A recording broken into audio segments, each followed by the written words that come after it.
You're on a retro trek with the Caramel Apples, a podcast that dials up most impressive stargazing nostalgia from your home planet to the Hoth system, with your hosts Kennedy Rizzo and Cooper Lee. If an item doesn't appear in our records, it does not exist.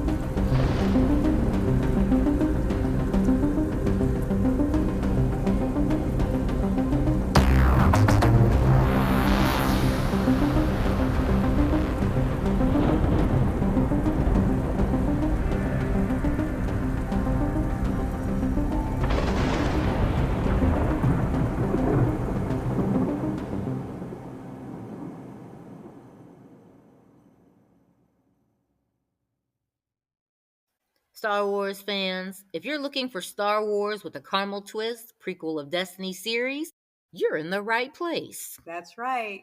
We're heading back to the faraway galaxy for some star-studded entertainment.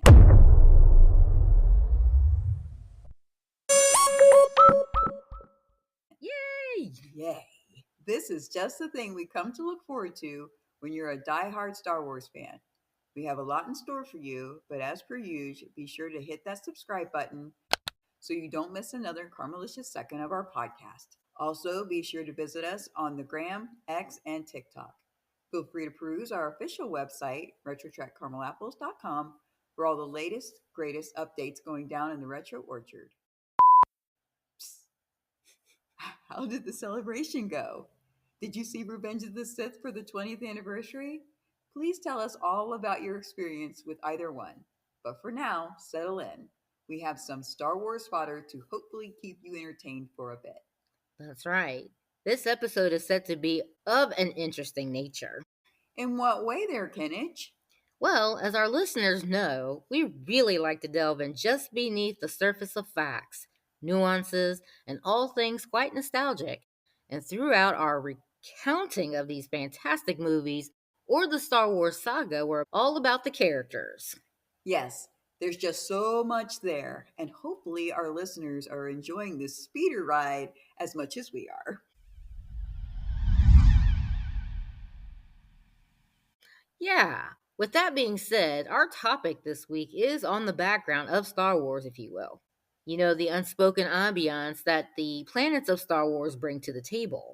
Truly, these planets, star systems, galaxy, it's all helps carry the story along. What is Tatooine? What is Alderaan? Good questions.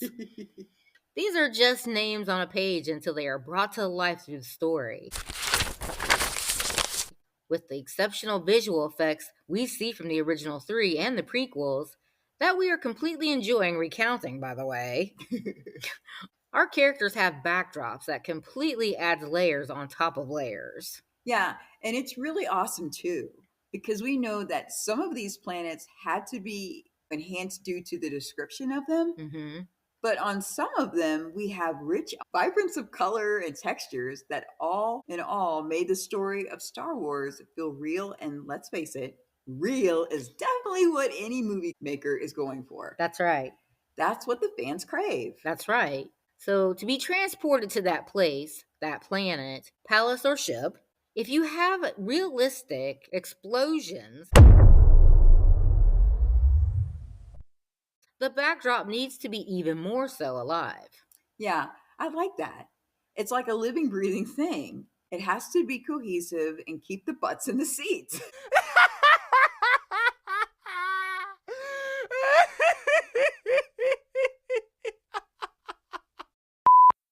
That's always the objective. That has to happen. That's what the point of a movie or film is. Right? Yeah. Again and again, and then they buy DVDs or stream products from the movie. You know, becoming true fans. Because newsflash, people can and have walked out of movies.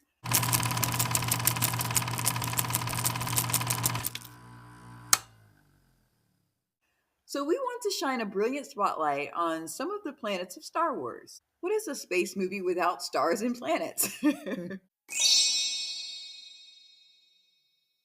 But one caveat is fun fact: our galaxy, far, far away, the Star Wars galaxy, is estimated to have over 3.2 billion systems. Mm, Astronomical numbers, so we'll just talk about a couple. good, because I think that's all our little shriveled peas can handle.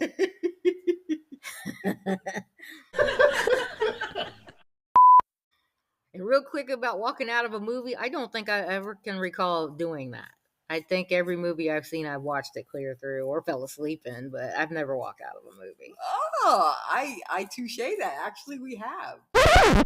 Really? Which one? Oh, oh. Okay, I do It's stand. coming back now. I stand corrected. That's the only one, though. Okay. I should have. Yeah, we should have discussed that first, right? I'm not lying, archivers. I promise. But hey, it's been so long ago, and we promise it was not Star Wars. No. We cannot do that to Star Wars.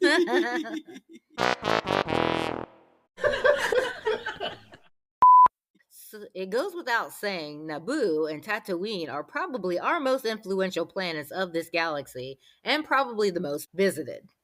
Coruscant, I'd say, is right up there with those two. Okay. Obvious reasons: Anakin Skywalker and Luke Skywalker hail from Tatooine, and Queen Padme and Palpatine hail from Naboo. Now, Naboo was a beautiful planet, and episode 1 opens up right on Naboo. The Queen's Palace, of course, is huge and even kind of elven like in design. Oh, that's cool. Yeah, if I might say so myself. Yeah, she's all about that. Right? Even the underwater Gungan city was very artistically designed. Ooh. Fields of flowing green grass and beautiful lakes. And let's not forget about Padme's home on a lake. Yeah, this one they actually filmed on location. Thede's Palace is Plaza de España in Seville, Spain, and Royal Palace of Caserta in Naples, Italy. And the Palazzo is a real place that I believe you can tour. Okay, now that's up my alley. I think that would be awesome. Right? Mm-hmm. Padme and Anakin's secret hideaway was Villa de Balbianello on the Lake of Naboo, better known as Lake Como, Italy. Okay, so we know that. That's a pretty place. That's right. Oh, I get to do a fun fact. Thank you, Cooper. You're welcome. Fun fact. It's even mentioned on the tour that it was part of the filming of Star Wars prequels. It's also possible to get married here on Naboo, right where the Skywalker nuptials took place. That would be epic. That would be. Especially for a hardcore fan. Absolutely. Yeah. That would take some planning, though. It would. Like, planning a wedding isn't hard enough. Well, those days are over. Yes. But really exciting, like you said, that just really puts you in the story. 100%. So completely applaud that. So within the Phantom Menace, we are there a lot, and quite a bit of time in Attack of the Clones as well. But we only visit Naboo once more at the end of Revenge, and that's for the very sad scene of Padme's funeral procession. Okay. Naboo could easily be here on Earth, which it is. But that's obviously the experience Lucas was going for, and they nailed it. Yeah. Although this planet is part of Luke and Leia's heritage, Naboo is not explicitly mentioned in the dialogue of episodes 4 through 6 of Star Wars, as these movies were released before the prequel trilogy introduced the planet. Ooh, I get to do another fun fact. This is great today. Fun fact. In the special edition of Return of the Jedi, a visual shot of Naboo celebrating the Emperor's death was added to the galaxy-wide celebration scene, marking its only appearance in the original trilogy. So cool. Love that they went back and tied up the loose ends. That is always important. Exactly. And some of that can kind of get missed. Mm-hmm. And, it's like, what would be the answer to that? Yeah, whatever. The fans will just, whatever. It's like, no. George Lucas really takes this kind of stuff seriously. That's right. And he played this very close to the vest, I would say. We completely applaud and appreciate that. Yes. Tatooine was actually brought into the story from the beginning with episode 4 and again in episode 1 and 2. Such a gritty, nice touch. Sand, sand, and more sand. Grit, grit, grit. The sandstorms alone are deadly if caught in them.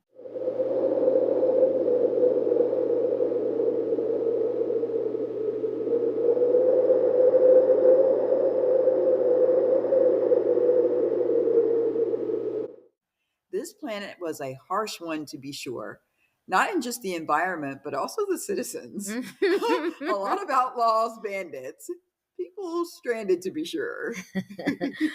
Of course, thinking back to the original 3, this was our first introduction into Luke and Uncle Owen and Aunt Beru. And how could we forget old Ben Kenobi? Yeah, and the gangster huts.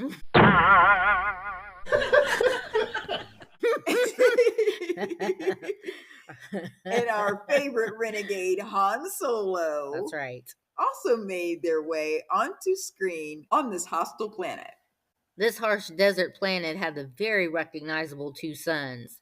We see several characters at different times staring off in this iconic shot at these twin stars of fire. Yeah, with all the sand one could handle, moisture farming is quite the challenge, but it's a necessity and many try their hand at it. Mm-hmm. But the exterior shots of this planet was filmed in Tunisia and Death Valley National Park. In a view from space, Tatooine is quite beautiful. The cast and crew returned and set up on location in these same places for all the movies that this planet was showcased in. Even though we are transported to Tatooine by pod with C-3PO and R2-D2,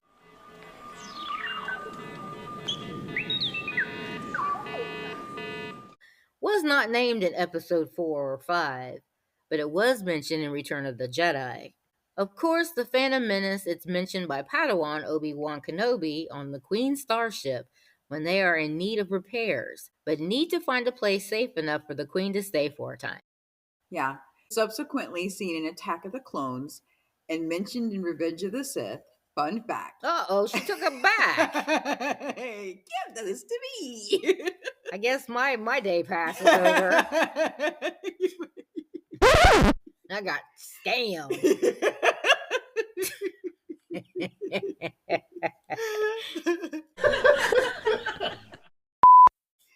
So the name Tatooine comes from a Tunisian town called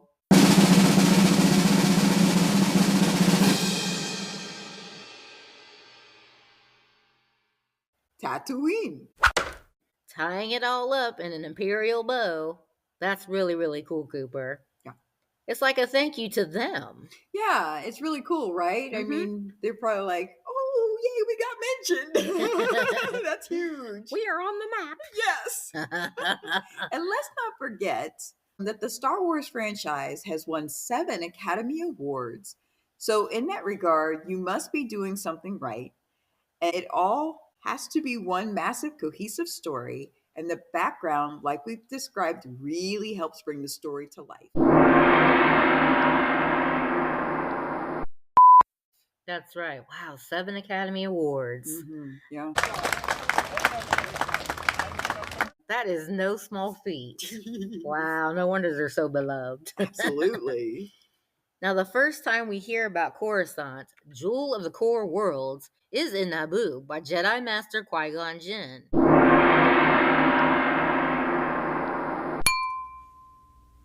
Queen Amidala's decoy Sabe, which is played by Keira Knightley, to speak to Senator Palpatine and plead the case before the Senate. So, fun fact. Oh. I'm going to rub it in now. She really is. My goodness. So, obviously, the first introduction was officially here. But with the re-release of Return of the Jedi, 1997 special edition, they, like Naboo citizens, are shown celebrating the passing of the Emperor. This planet is known as Ecumenopolis, which means a single city encompassing the whole world. That is in a nutshell Coruscant. Yeah, it's really bustling busy at any time. like New York City on major steroids. Oh, okay. Well, that sounds like a fun time. Yes. But there are some beautiful night scenes when it's on display throughout the three prequels. Okay, that does sound like New York. Well, it sounds like a fun time. It does. Sign us up. Yes. With it being the seat of the official government, we are brought here on a consistent basis. This is the center of the galaxy and is home of the Jedi Order. Yeah. Speaking of the Jedi Order, stay tuned for our episode featuring our favorite lightsaber wielders in this faraway galaxy, right here on Retro Trek with the Caramel Apples. Sweet! This is the oldest world in the galaxy and is a nexus of hyperspace routes, and it's described as having mix of old and modern architecture. And many of the skyscrapers are 1 to 2 miles tall. That's interesting. Good grief, this is Dubai? I know. So, to put that into perspective, there are currently no mile high skyscrapers here on Earth. So forget Dubai, forget Singapore. They got some pretty high ones there. They do. Oh, Can you wow. imagine that? That's crazy. That's right. Shout out to Dubai. Of course, this planet is computer generated, but it was created in London. Okay, cool. You know, and our first mention of Alderaan is in episode 4. Although we didn't visit the planet in A New Hope, we did unfortunately see it blown to smithereens, including, Princess Leia's adoptive parents, Bail and Brea Organa, everyone she knew and loved, her future seat of government. This beautiful Earth-like planet is first target of the Death Star by Tarkin and Darth Vader. We really don't get to see much of this blue-green planet in episode 4, but in episode 3, when Senator Organa brings baby Leia home to his wife, we get a bit more of a glance at it. Okay. If you watch the Disney Kenobi series, we get to visit it in episode 1 and 5 due to darling little Leia going and coming from her home planet. She was so cute. Isn't that cute? Yes. Oh my gosh. And what takes place by the Empire as Leia watches is called the disaster. Completely understandably why. It's cool that it even had a title put to it. Mm-hmm. Because get this, the population was 2 billion, and just like that, boom, they were gone. That would be a disaster. Sure would. This one as the first in line of many if the Empire had their way about it. Yeah. So Alderaan was filmed in Grindelwald, Switzerland. Ah, that's why it feels so Earth-like. Quick mention that we don't actually get to visit this planet in any of George Lucas's 6, that being the ice world of Elam. Okay. Obviously, we're talking about the one seen or mentioned in the prequels and trilogy. But how do we not at least mention the place where most Jedi receive in mind for their kybers to make their sabers? It's snow-covered and severely frigid temperatures. So kybers can be found on many planets, but the ones from Elam are like the creme de la creme. Okay. Probably after enduring such harsh conditions, so sure hope it's special. Right? And many a young Jedi found themselves on the ice planet to forge their personal saber.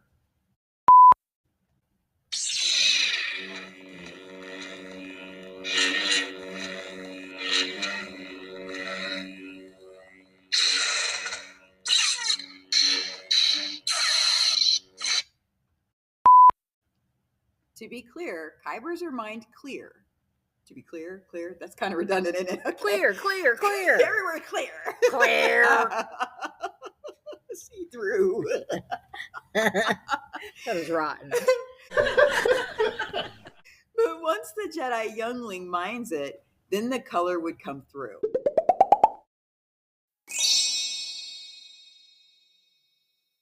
Mm-hmm. The Galactic Empire later will come to Elam to mine kybers for the Death Star. Ugh. More on Elam later. Yeah. So we're suddenly whisked away by a conversation between Obi-Wan and a good friend of his who owns or runs a diner. Dex talks of a Camino saber dart. So the question is, where's Camino? Is it in the Republic? No.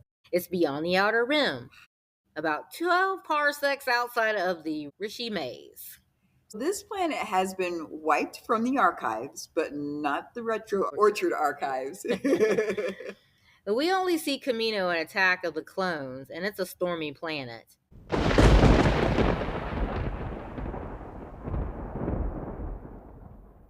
The forecast: lots of water, wind, and gray skies. An intriguing bounty hunter.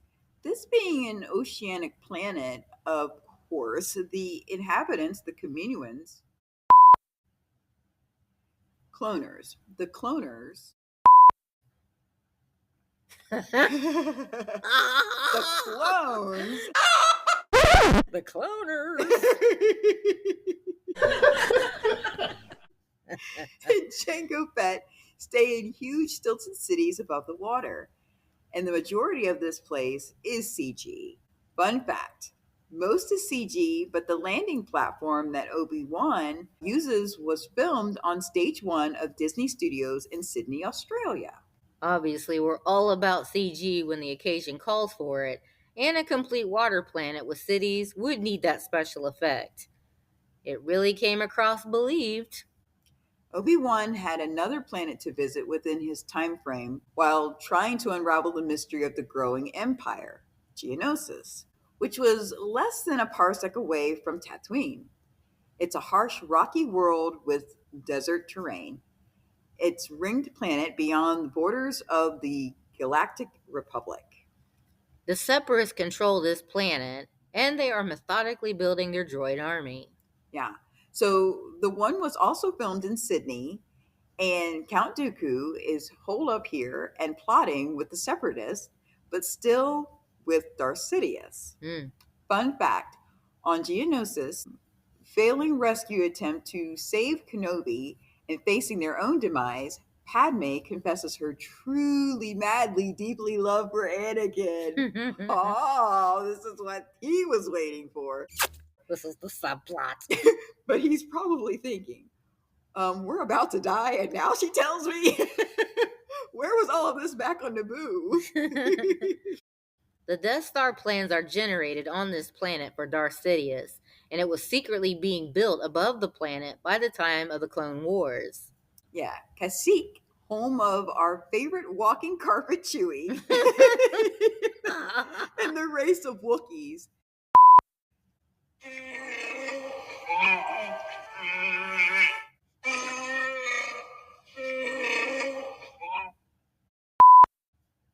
Episode 3 described as having one endless season. Oh boy, let's hope for our sake it's a good one. Summer year round would be great. That's right up Kennard's alley for sure. Oh yeah, hashtag facts. But for these furry Wookiees, hope it's not too hot. Yeah, that would be a little uncomfortable for them. Absolutely. Beautiful filming locations in Thailand and China.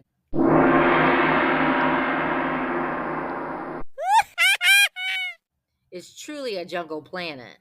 We really only see it in Revenge of the Sith, and not for very long, but what we did see was impressive. Yeah, a couple others would be Dagobah, which we know is a swampy planet, in the Outer Rim.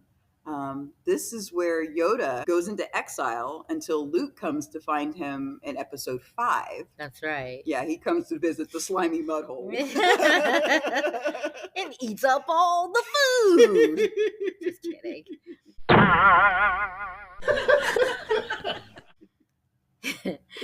It was shot in Elstree Studios in Borehamwood, Hertfordshire, England. That's a mouthful, isn't it? Yes, it is. Blah, blah, blah, blah, blah. Crew probably glad they didn't have to film in a swamp on that one. No, the swamp's on our mouth. Yeah. Yes, we want real, but there could be a little too much reality in a bog. Oh, of course. Some serious culture went into the set location for Yavin. That's correct. Tikal, which is 1,000-year-old Mayan ruins in Guatemala. And the Ewok home, the forest moon of Endor, was filmed in Redwood National Forest in California. Oh, Yeah. it just looks familiar, doesn't it? Mm-hmm. Even though we personally haven't been there, which that's crazy. That's one place we have not been. I know. We need to fix that. Yeah, we've haunted just about everywhere, so that we do need to fix that. Yes. You've seen enough pictures that it's like, yeah, I've seen that tree before. Right? It's so impressive. That's right. I love that most places depict in this faraway galaxy a real life location here on Earth brought the environment they were looking for. Yeah, without question. Mhm. Hoth is no different, being filmed near Finns, Norway, and Hardangerfjorden. Woo! Forgive the pronunciation, but that is a glacier. It was the exact location that was needed for Hoth. Whew, that's all that mattered. Why would they even want us to try to say it? Nuts. I know. The production crews probably love this perk to the job. Go, see, do. Being a part of something so special, too. Yeah. Even if the crew for the original 3 didn't quite get the scope of what they were doing. Yeah. By the time it came for the prequels, the crew for the prequels, they definitely knew what an awesome experience this was. So, yep, they're like, sign us up, we're ready. Utapa is a most exciting planet. Not just an outpost for General Grievous, but also one of the last places the clone army fought along the Jedi. With unique creatures featured in episode 3.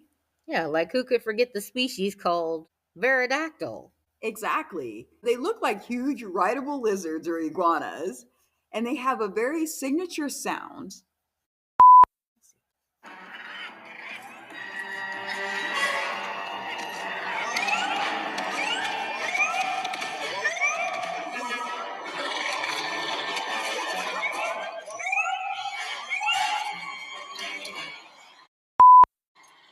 And we see Kenobi on the back of one female named Boga.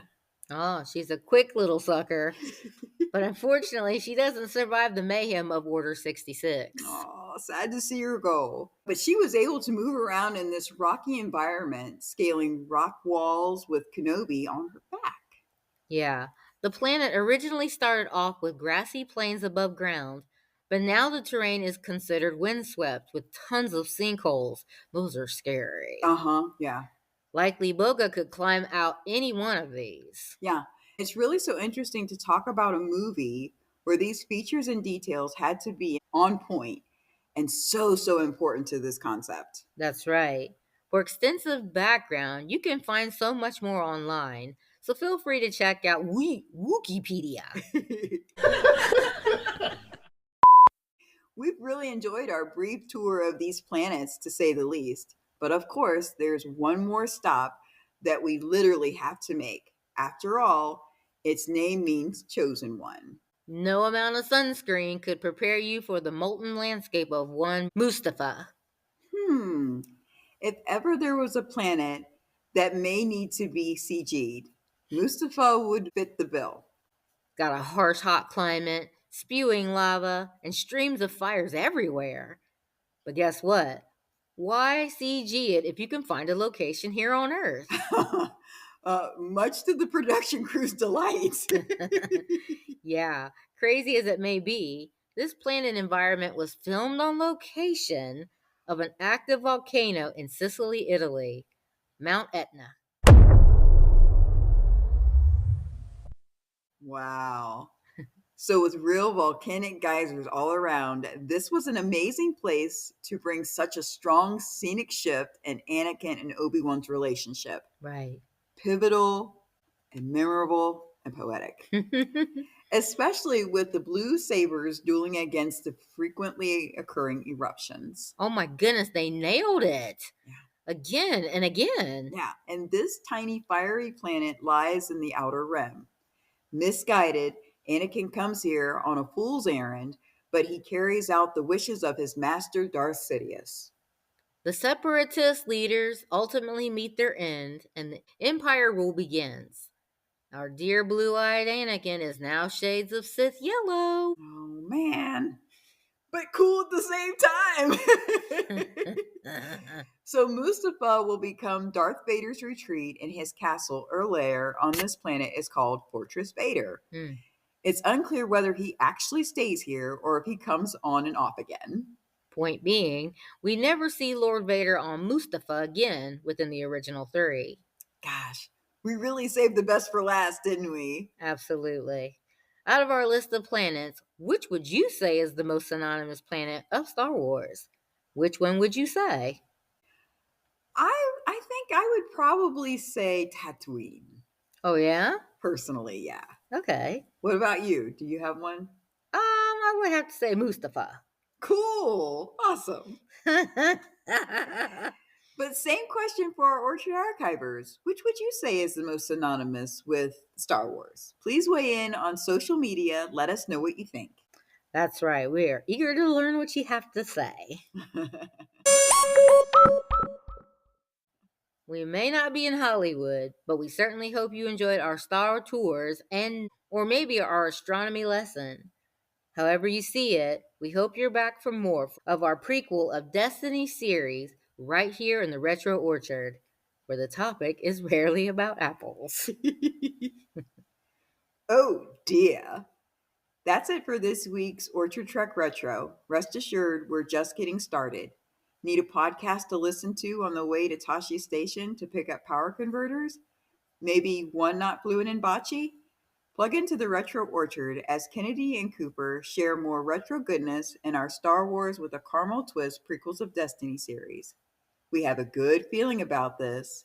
Until then, may the fourth be with you, or Revenge of the Fifth. You decide. It's up to you.